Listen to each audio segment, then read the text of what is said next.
Wata kotu a jamhuriyar Nijar ta wanke Janar Suleiman daga zargin yunƙurin yin juyin mulki a ƙasar. A jiya Talata, wata kotu a jamhuriyar Nijar ta yi umarnin da a saki Suleiman Salu, wani tsohon babban hafsan sojin ƙasar, wanda aka yanke wa hukuncin zaman kaso na tsawon shekaru 15 a shekarar 2018 sakamakon samunsa da hannu a wani yunƙurin juyin mulki da aka yi a shekarar 2015.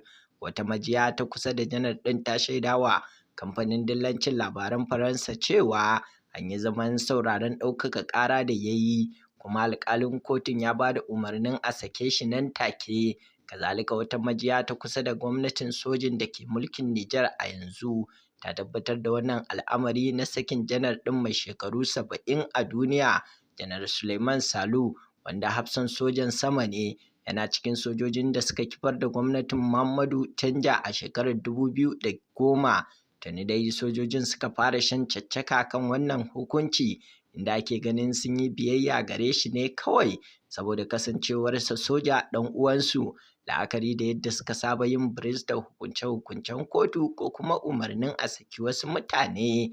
A nan muke so da ku bayyana mana ra'ayoyinku kan wannan batu. Shin kuna goyon bayan sakin wannan janaral ɗin sojan Salisu, wanda ake zargi da hannu a cikin kifar da gwamnatin Baba Tanja Muhammadu? A nan muke addu'ar Ubangiji Allah ya ji kan Tanja Muhammadu. Ubangiji Allah ya kawo mana shugabanni na gari, ya zaunar da ƙasashenmu lafiya, ya haɗa kawunan mu. Amin summa amin.